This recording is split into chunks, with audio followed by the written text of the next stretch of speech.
Bismillahirrahmanirrahim. Assalamualaikum warahmatullahi wabarakatuh. Jumpa lagi dengan channel Sapari Agustin. Alhamdulillah pada saat ini kami komunikasi dan alhamdulillah ketemu dengan Bapak Kiai Haji Anwar Nasori MSI sebagai Ketua Forum Pesantren Kabupaten Tasikmalaya. Terima kasih Pak Kiai. Dan kedua Bapak Kiai Haji Hasan Basri sebagai Ketua Masjid Agung Baitur Rahman Kabupaten Tasikmalaya.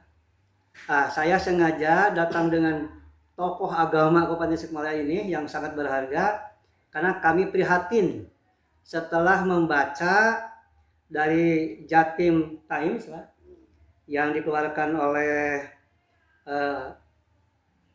Ami Group, yaitu Saudara Ajam Mujahid Ijul Haq, bahwa umat Islam di Indonesia yang melaksanakan sholat adalah hanya 38,9%. Jadi yang tidak sholat orang Islam di Indonesia sekitar 61,1%. Dari yang sholat 38,9%, yang sholat berjamaahnya cuma 2%. Nah, ini barangkali kami kekhawatiran ini barangkali ada kiat-kiat dari Pak Kiai sebagai Ketua Forum Pesantren dan Pak Kiai sebagai Ketua Masjid Agung Tasikmalaya untuk meningkatkan persentase daripada orang Islam yang sholat. Barangkali ke Pak dulu ya. Sekolah. Mangga Pak, bagaimana ini?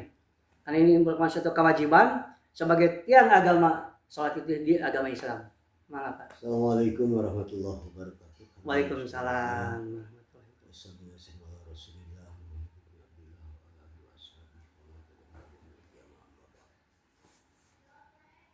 Yang saya hormati Bapak Sapari Pak. Pak Sapari. Pensiunan pejabat Kabupaten Tasikmalaya. Bisa PNS. Pak Kadis ketemu di tempat kami. Kebetulan dengan adanya izin Allah, kami dengan sahabat kami, bahkan adik kami dari Ketua Forum Pesantren Kabupaten Tasikmalaya lagi ada kegiatan musyawarah tentang kemandirian pesantren yang ada di Kabupaten Tasikmalaya. Pada dasarnya para ulama dari mulai dulu sampai saat ini telah melaksanakan tugas, fungsi dan kewajibannya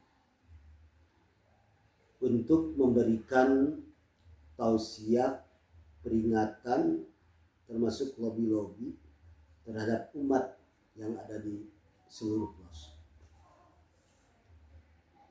Termasuk menerangkan tentang bahayanya mereka meninggalkan sholat dan juga fadilatnya mereka melaksanakan sholat disertai berjamaah itu oleh semua para kiai, semua para dai, semua para cendekiawan, wabil khusus para kiai-kiai tajud yang ada di pelosok-pelosok Kabupaten Tasikmalaya.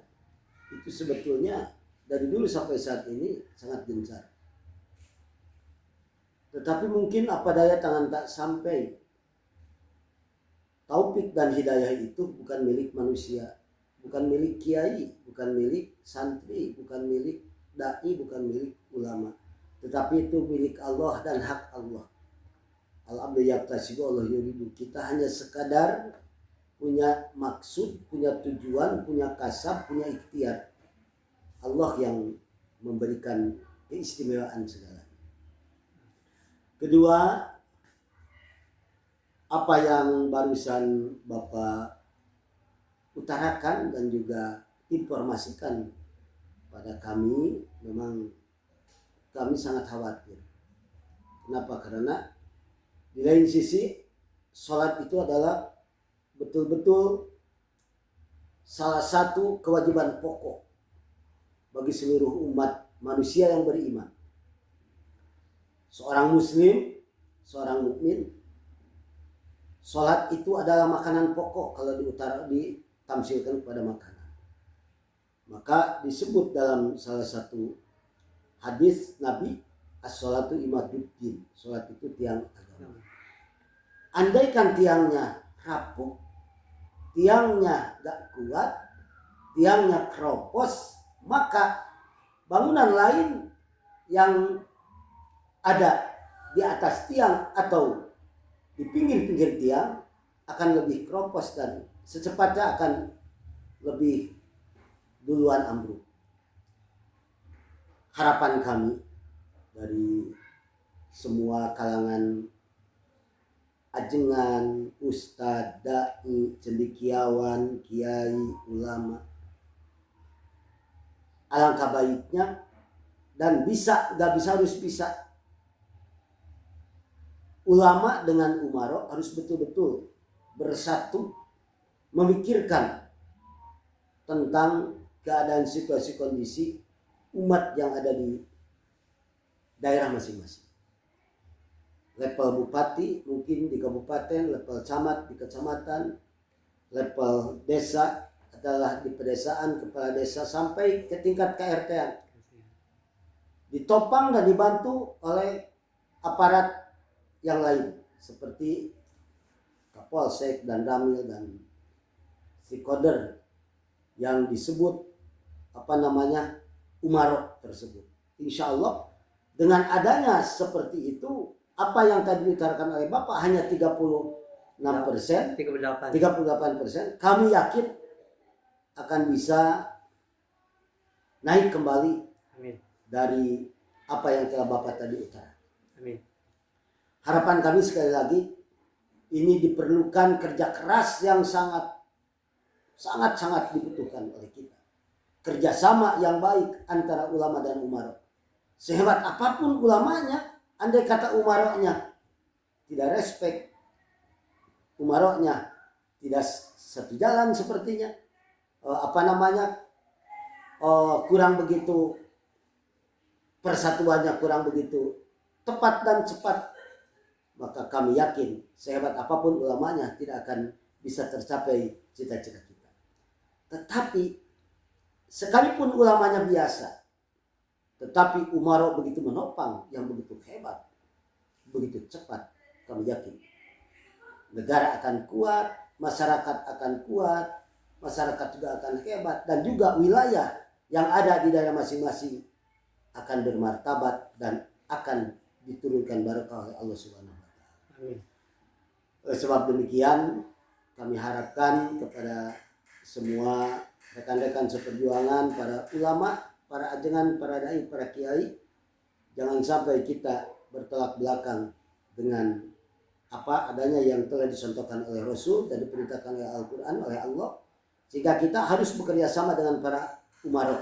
Kenapa? Karena umaro adalah yang punya tangan besi, sedangkan ulama hanya binutki, al-ulama binutki wal marmil gadai. Ulama hanya bisa dengan ucapan, dengan bisa perkataan, tunjuk dan sebagainya, tetapi umaro bisa dengan memakai tangan besi. Insyaallah di kala waktu itu kerjasama yang baik, kami yakin apa yang telah dahulu oleh orang tua kita dilakukan, bahkan umat Islam hebat dan bermartabat, sekalipun isi waktu itu kiai belum banyak, ulama belum banyak, ajengan belum banyak, tetapi umat sangat hebat. Insya Allah apalagi sekarang ulama sudah banyak, ajengan sudah banyak, kiai hampir di tiap pelosok, bahkan sampai di KRT-an. Dikala waktu kita bersatu bersama-sama dengan umaro, insya Allah akan lebih hebat dibandingkan dengan yang dahulu kala yang telah dilakukan oleh pendahulu-pendahulu. Itulah kiranya sedikit saya punya harapan, mudah-mudahan khususnya di Kabupaten Tasikmalaya yang alhamdulillah umaroknya atau pemerintahnya sangat hebat, sangat bermartabat, sangat perhatian, khusus istilahnya kepada lembaga keagamaan yang perlu diperhatikan. Mudah-mudahan ini menjadikan hasil yang cekil bisa diambil manfaat oleh kita semua, dan umat semakin hebat dan semakin bermartabat dipimpin oleh orang-orang yang hebat dan juga imannya yang kuat, keyakinannya yang kuat, juga kepribadiannya yang hebat. Sekian, wassalamualaikum warahmatullahi wabarakatuh. Ya, sekarang kita nanti sebelum ada sedikit dialog, sekarang lanjut ke Pak Kiai Haji Anwar. Bagaimana nih? Bismillahirrahmanirrahim. Assalamualaikum warahmatullahi wabarakatuh. Waalaikumsalam. Bapak Safari Agustin, mantan kadis yang konsentrasi dalam bidang keagamaan. Sekarang ketua DKM. Sekarang Al-Mutakin di Komplek Lip di Kota Tasikmalaya. Kemudian kakak saya Pak Haji Hasan Basri sebagai ketua Sidagu. Menyambung apa yang dikatakan beliau, memang kita mengkhawatirkan kondisi yang disebutkan oleh tentu saja ini merupakan PR besar, karena sebenarnya kewajiban sholat itu pertama kepada individu. Ketika Allah mengatakan aqimus sholat, tegakkanlah sholat, itu berarti objeknya setiap individu muslim dia harus mengerjakan sholat, dan apabila dia tidak mengerjakan sholat, para ulama menghukumi kafir amali. Bahkan ada hadis yang mengatakan pembeda antara musyrik dengan mukmin adalah ketika dia melaksanakan sholat. Kemudian yang kedua juga merupakan kewajiban kepala keluarga. Di dalam surah Toha disebutkan wa'mur ahlaka bis sholat.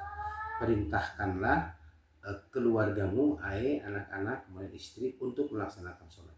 Jadi berarti sholat merupakan program prioritas keluarga yang bebannya ada di ayah dan ibunya. Kemudian keluarga dalam konteks kelembagaan pendidikan berarti pendidikan pesantren, juga mungkin sekolah, bahkan baik sekolah yang umum atau sekolah berbasis keagamaan, tetap saja prioritasnya adalah harus sholat. Kemudian yang ketiga menjadi prioritas tugas dari kelembagaan masjid pesantren. Di dalam surah Taubah disebutkan, Al-Isra disebutkan bahwa nama ya'muru masajidallahi man amana billahi wa aqamus salat. Ada kalimat wa aqamus. Artinya orang-orang yang memamurkan masjid salah satunya harus memprioritaskan sholat. Yang keempat, sholat itu merupakan kewajiban yang sangat vital bagi pemerintah. Allah mengatakan alladzina immakkannahu fil ardi aqamus salat. Orang-orang yang ketika diberi kedudukan, kewenangan yang ada di muka bumi ini sesuai dengan kapasitasnya, dari mulai Pak RT, Pak RW, Kepala Desa, Pak Camat, Pak Bupati, Gubernur, juga Presiden, maka program prioritas adalah aqamus shalah, dia harus menegakkan sholat. Maka karena menjadi kewajiban setiap level di setiap lini, betul apa yang dikatakan tadi Pak Haji, bahwa harus ada kerjasama yang kuat, kerja keras yang luar biasa, kerjasama yang luar biasa dari sisi penyadaran, dari sisi penguatan. Mungkin orang kenapa tidak sholat karena tidak tahu, maka berarti tugas para ulama asatid untuk memberitahu. Atau yang kedua, mungkin kenapa mereka tidak sholat karena mereka tidak menganggap sholat itu penting, nanti dijelaskan. Yang ketiga, dia tahu dia manfaatnya dan sebagainya, tetapi tidak mau sama sekali, maka gerakan pengkondisian yang harus dilakukan oleh pemerintah. Mungkin mau sholat tetapi apalagi tadi sholat berjamaah, tetapi manajemen dan sebagainya di masjid, maka berarti bagaimana pembenahan manajemen masjidnya. Atau memang di situ harus hadir pemerintah untuk memfasilitasi masjid supaya betul-betul makmur sehingga orang nyaman melaksanakan sholat. Sinergitas ini dibangun sedemikian rupa di setiap lini yang merupakan pengejauhan dari kata warka'u ma'arokiin, rukulah bersama orang-orang yang ruku. Maka sholatnya pun berjamaah, mengkondisikan sholatnya pun berjamaah. Wah, begitu mudah-mudahan. Dan sebenarnya sedikit banyak di Kabupaten Tasikmalaya sudah terjadi sinergitas seperti itu. Bagaimana ada sinergi antara pemerintah di tiap level dengan umar dan ulamanya. sejam mungkin dan Ya alhamdulillah itu kan seluruh Indonesia. Mudah-mudahan di Kabupaten Tasikmalaya setelah kita data ya door to door ini pengalaman semua pihak di Indonesia mungkin bisa di atas 60% Tasikmalaya. Mudah-mudahan ya. Ya itu. Jadi apa yang dikatakan oleh Pak Ketua Umum Masjid Agung Tasikmalaya, Kabupaten Tasikmalaya dan Ketua Forum Pondok Pesantren Tasikmalaya, Pak Haji Anwar, kami sebagai Ketua DKM Pak nih, karena DKM-nya melingkupi 3 RT, itu ada RW. Maka kami melakukan MOU dengan Ketua DKM, RW, Ketua Karang Taruna, BKMM, sama tokoh masyarakat. Supaya ini sinergi Pak, kata yang sampaikan Bapak ini. Alhamdulillah pada saat ini saya di masjid yang sholat subuh berjamaah udah 35%. Yang sholatnya semua sholat Pak. Hanya mungkin ditanya saya door to door ke rumah, Bu suka sholat sih Bapak? Alhamdulillah kenapa? Berjamaah kurang kan gitu. Apalagi ibu-ibunya ini. Mudah-mudahan ini pencerahan dari Bapak sebagai nyariat kita kebersamaan antara umara sama ulama, bahkan dengan keluarga Pak, itu yang dari level presiden sampai ke RT ini perlu ditingkatkan lagi Bang. Ya itu. Ada lagi Pak yang perlu disampaikan? Ya itu. Mudah-mudahan ini sangat berguna bagi kita di Tasikmalaya khususnya. Amin. Dan mudah-mudahan seluruh Indonesia bahkan seluruh dunia. Amin. Bahkan kemarin kami Pak sudah mengadakan gerakan subuh berjamaah di Kota Tasikmalaya, se-Indonesia 34 provinsi hadir Pak. Ditambah 3 negara, yaitu Brunei, Singapura dan Malaysia. Mereka datang ke Tasikmalaya dan mereka menggebyarkan subuh berjamaah. Karena dengan subuh berjamaah ini masjidnya ada contoh Joko Karyan subur. Daerahnya di Marawali, bupatinya menggerakkan sholat subuh berjamaah maju.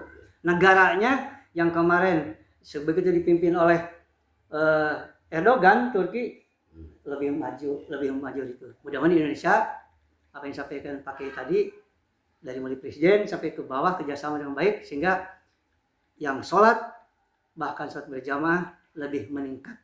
Amin. Terima kasih Pak atas masukannya. Mohon maaf ini terganggu mau ada acara, tapi saya juga bangga karena keprihatinan kami sebagai pengurus juga ingin masukan dari Bapak. Sekian barangkali mudah-mudahan bermanfaat. Amin. Jangan lupa like, subscribe, komen, bagikan. Assalamualaikum warahmatullahi wabarakatuh. Waalaikumsalam warahmatullahi wabarakatuh. Assalamualaikum warahmatullahi wabarakatuh. Alhamdulillah setelah kami bincang-bincang dengan kiai besar, yaitu yang pertama Bapak Kiai Haji Anwar Nasori MSI sebagai Ketua Forum Pesantren Kabupaten Tasikmalaya, dan Bapak Kiai Haji Hasan Basri sebagai Ketua Umum DKM Masjid Agung Kabupaten Tasikmalaya tentang membahas sholat umat Islam. Yang tadi disampaikan bahwa umat Islam hanya 38,9% yang suka menunaikan sholat, sedangkan yang tidak sholat lebih besar nih, 61,1%. Alhamdulillah setelah bincang-bincang ini perlu gerakan bersama seluruh stakeholder dan orang tua, termasuk seluruh agama, termasuk umat Islam yang beragama Islam, harus saling mengingatkan bahwa sholat itu adalah tiang agama. Karena kalau sholatnya sebagai umat Islam tidak ditunaikan, maka kegiatan-kegiatan lainnya akan rapuh, akan lemah, sehingga perlu menjalin komunikasi, membuat program, terutama yang pertama dari pihak pemerintah untuk membuat program yang sinergi dalam rangka merangkul seluruh stakeholder yang ada di setiap pelosok daerah atau di kampung-kampung, di RT-RT, di pesantren, di sekolah dan sebagainya. agar bisa meningkatkan umat Islam, persentase sholatnya bisa lebih besar lagi. Mudah-mudahan di Tasikmalaya apa yang diteliti oleh saudara Ajam tersebut